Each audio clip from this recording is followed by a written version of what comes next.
Hello, I'm Kamal Santamaria. This is Counting the Cost on Al Jazeera. And we'll stay with the United Arab Emirates for our final interview this week. A company called Crescent Petroleum and one of its subsidiaries, Dana Gas. Now, these are somewhat unique companies for this part of the world in that they are oil and gas businesses which are private, not state-owned. They've also become heavily involved in the oil and energy industry in Iraq, managing to supply almost continuous energy in the northern Kurdish region. Whilst attending the Doha Energy Forum, Crescent CEO Majid Jafar stopped by the studio for a chat. He started by explaining, first up, the impact of the economic downturn. Actually, the effect was a positive one. The energy sector overall, obviously oil prices have been high and sustained. The last 3 years has been one of the most stable periods of oil prices in recent memory. Stable but high. Stable but high. Well, what's high? It's all relative. I mean, it would have been unthinkable. I mean, just 10 years ago in the industry, we had memory of $9 oil.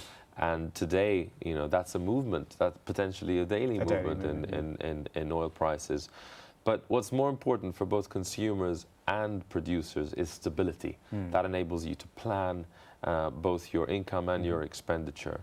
And that's what actually all sides need. And despite the high, as you call them, and certainly historically they are high, oil pricing, that it doesn't seem to be having a disastrous effect on the global economy. There are other aspects, but there is economic recovery in many of the key economies. Okay, so you talked about stability. Oil price has been stable. That's been good for you. The region has not been stable.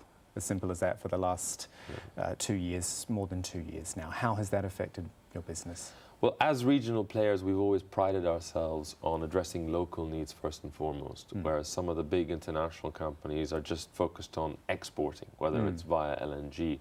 And one of the impact on the energy sector and use of energy from the changes that we've seen in the last couple of years in the region is the priority now is on domestic use for energy and how you can create jobs, because the export revenues isn't enough anymore.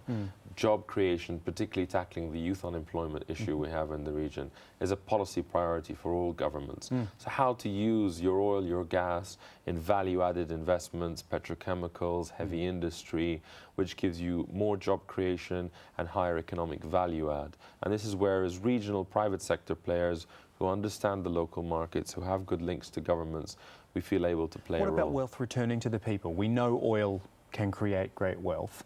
The people of Iraq haven't seen that. How do you, as a company that goes in there and works on infrastructure projects and works to get the oil moving and the electricity moving, how do you actually make sure that Iraqi people start to see something out of that? I mean, you're quite right. 10 years on, the results haven't been what was expected or hoped for. Well, nothing's been what it's expected, I mean, despite high budget, 120 billion a year is the federal budget of Iraq, still on a few hours electricity in much of the country, the jobs haven't been created, the security situation hasn't really improved. But what is important is, you know, for us as companies, is addressing the local needs, and I would say that's across the Middle East region now.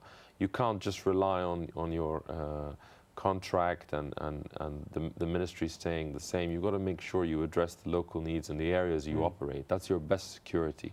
Your CSR activities, we've made sure in the areas we operate there's 24 hours electricity, for example, the only part of Iraq that has that. Working with the local communities, that's very important. For Iraq overall, it's got, in my view, potentially the highest oil and gas resources in the world. It's very underexplored. It's only just at the beginning of exploration. And the world and Iraq needs to make sure that those resources come to delivery and are monetized. That was going to be my next question, just briefly. Is it being managed properly? I know there's still a lot of governance problems and issues of, you know, this is a broad term, but corruption. Is it being managed? Is it moving in the right direction? Corruption is a problem, but even more of a problem is a lack of a coherent consensus on policy. The political parties haven't unified and agreed what the policy should be and how to maximize the resources. So a federal oil law still doesn't exist. It's been stuck since 2007.